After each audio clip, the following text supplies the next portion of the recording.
They had devoured countless worlds before Earth. Predators, honed by evolutionary perfection, engineered and bred for the hunt. Their reputation stretched across systems. Civilizations crumbled at the first sight of their ships. No prey species had ever truly resisted them. None had ever dared fight back for long. The predators expected Earth to be no different. Another green marble teeming with biomass. Another exercise in sport and culling. Another mark on their ledger of dominion. The journey was uneventful. Their ships, silent and black, descended through Earth's atmosphere without interference. No defense systems, no planetary shields, not even a half-hearted attempt at resistance. They barely acknowledged Earth's primitive satellites, laughed at the tiny signals of human communication networks, disregarded the struggling probes and obsolete stations orbiting far below them. If Earth knew they were coming, it did not matter. Awareness had never saved prey before. They selected their landing zones with surgical precision, scattering across rural regions, forests, mountains, deserts, zones they considered ideal for individual stalking and collection. Standard procedure: divide, isolate, conquer.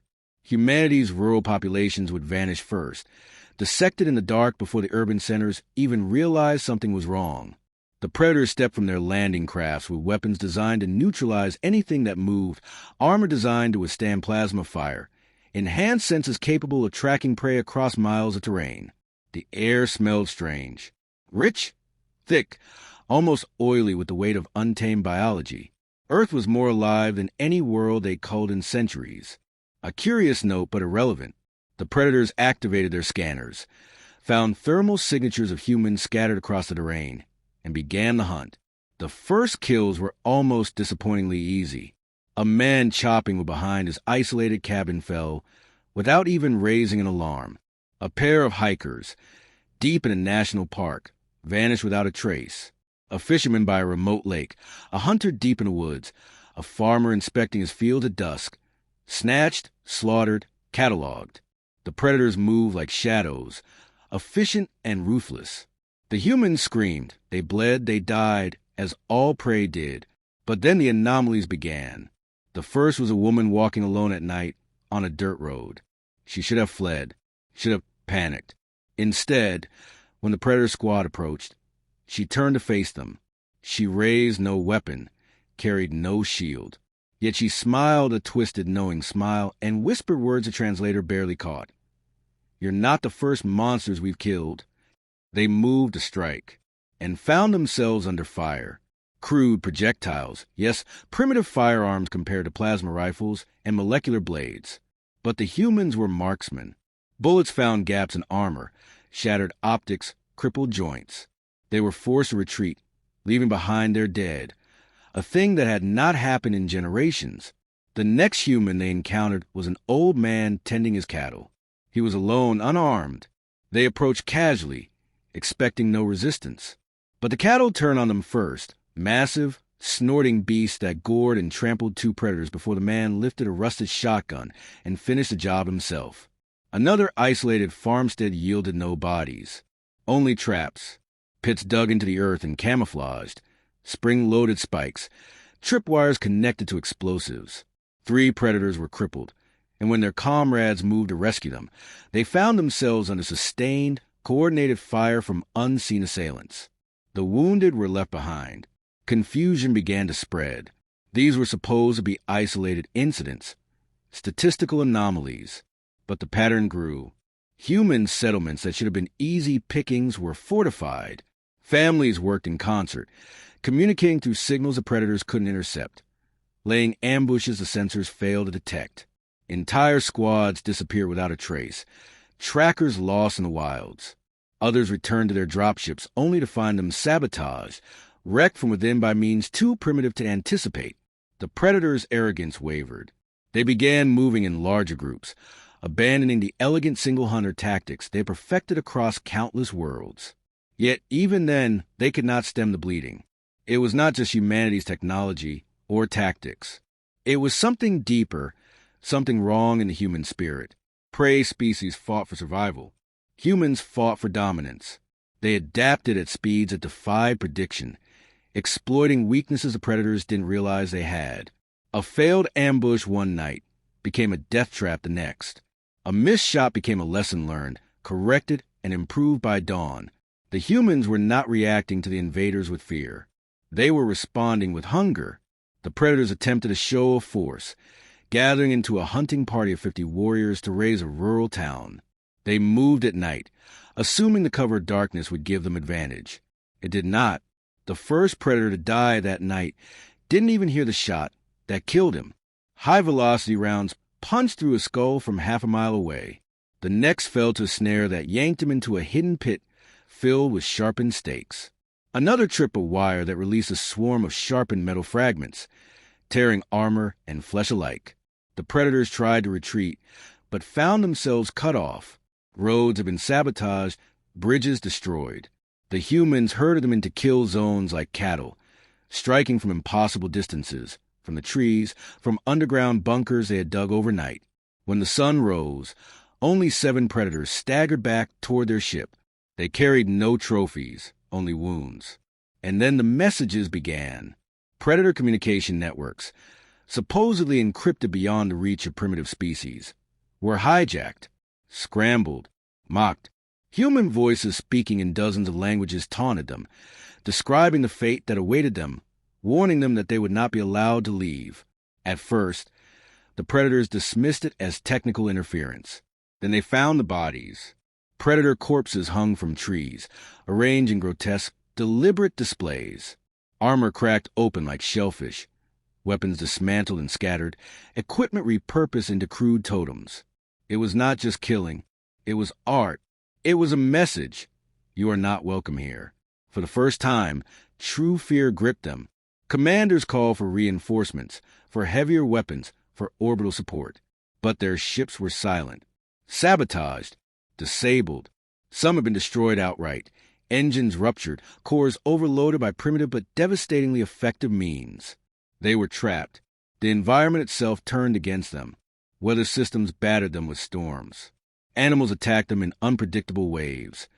Packs of wolves, swarms of hornets, territorial bears. The predators began to realize that Earth's ecosystem was not passive. It was an active, lethal network of independent hunters. And somehow, the humans were manipulating it. One squad, desperate for shelter, holed up in an abandoned mine. They fortified the entrance, posted guards. They believed they had finally secured a position to regroup and plan. They did not notice the subtle smell of gasoline until it was too late.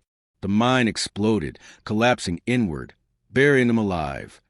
The galaxy reacted with disbelief when the first emergency signals came from the Predator fleet. No species had ever defeated them, let alone destroyed entire battalions. Empires that had once cowered at the Predator incursions hesitated, unsure if the reports were some form of deception or an elaborate ruse. But the silence that followed was worse than any confirmed defeat. When the second wave of reconnaissance ships arrived in Earth orbit, they found only wreckage, drifting debris, and eerie silence. No sign of the Predator forces remained. No calls for help. No attempt at negotiation. Just the empty, cold void littered with shredded hulks of a force that had once terrorized whole systems. Standard protocol dictated immediate retaliation. Reinforcements were dispatched, faster and more heavily armed. Carrying technology meant to subjugate planets with overwhelming force. No more subtlety. No more hunts. This was now a mission of extermination. They assumed, as all empires do, that their failure had been one of insufficient brutality, that Earth would crumble under true, focused rage. They made contact with Earth's orbit in less than 3 days. Dozens of warships, planetary annihilators, hunter-killer fleets armed with weaponry banned by most galactic accords. No warning was issued. No demands were made. They began their descent, preparing to unleash absolute destruction. And immediately, they realized the battlefield was already compromised. Satellites, hacked and turned into kinetic projectiles, rained down among the descending ships. Human-made debris accelerated to terminal velocities, shredded shielding and punctured hulls. Communications fell apart as Earth's primitive-looking, chaotic network overwhelmed the invader systems with noise, misinformation, and falsified telemetry. Weapons locked onto fake targets. Navigational computers redirected ships into the upper atmosphere, where magnetic storms scrambled instrumentation. The fleet commander ordered a full manual override, relying on visual navigation to proceed with the invasion. It was a mistake. Human forces were waiting. Orbital drop pods, retrofitted civilian rockets, even ancient nuclear missiles reprogrammed to track thermal signatures, filled the skies. The invaders, expecting a planetary bombardment followed by a surgical occupation, instead found themselves under immediate, overwhelming attack from every direction. Even Earth's natural meteor showers had been co-opted into the chaos, with small satellites dragging clouds of debris into the descent corridors. Landing was no longer an option. Survival became the only goal. The first wave of landers that touched soil were obliterated within minutes.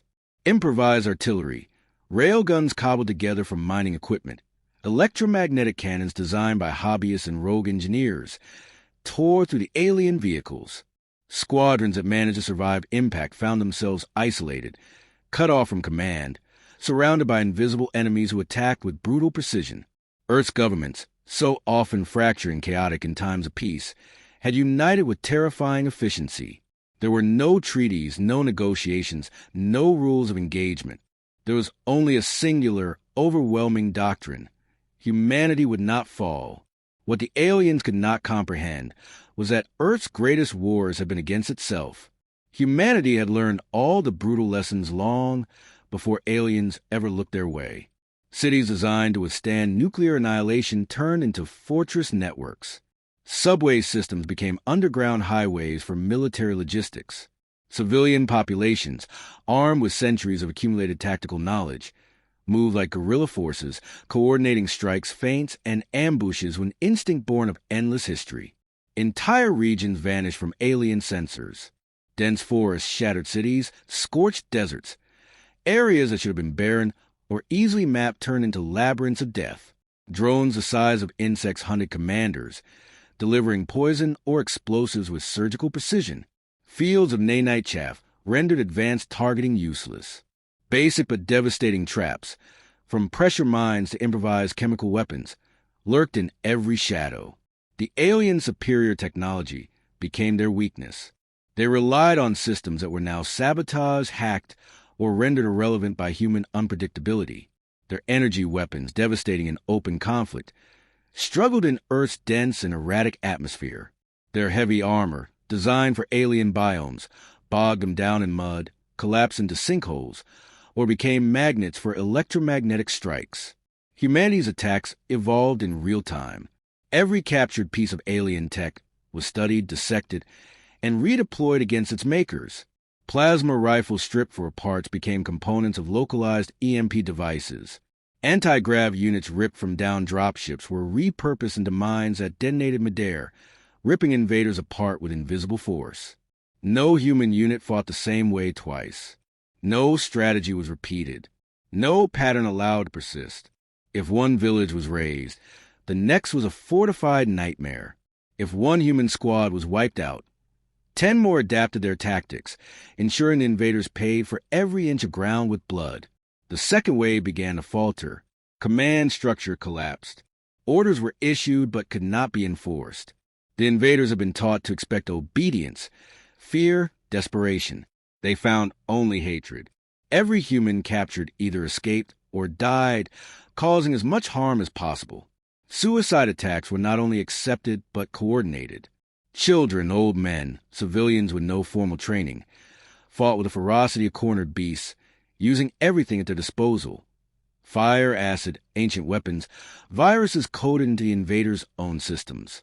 In one critical moment, a major alien communication relay was destroyed not by orbital bombardment or precision strike, but by a teenager on a bicycle carrying a backpack filled with improvised explosives. That act alone unraveled half the invaders' tactical coordination across the hemisphere. As days turned into weeks, Earth transformed. Cities emptied, then became death traps. The countryside filled with roving bands of human fighters, supplied by clandestine networks of farmers, merchants, and volunteers who operated without centralized control, yet with terrifying efficiency. Every river, every mountain pass, every valley became a battlefield. Entire battalions of invaders went missing, presumed dead. Alien landing sites became graveyards. It became impossible to distinguish civilians from combatants. Everyone was armed. Everyone was dangerous. A smiling child could mark a squad for artillery. A withered farmer could deliver lethal biological agents in a handshake. Psychological warfare escalated. Human operatives spread disinformation into alien command networks, faking entire armies where none existed, creating phantom movements that lured battalions into traps. Broadcasts of fallen alien commanders being mocked and dissected flooded the invaders' internal communications. The message was clear. Earth did not fear them. Earth despised them. Mutiny broke out within the invasion forces. Some squads refused orders, retreating into hiding. Others attempted to surrender, but were shown no mercy. Humanity had no patience left for negotiation. In one brutal operation, an entire alien command center was overrun not by heavy armor or bombardment, but by a coordinated civilian uprising. Farmers with hunting rifles,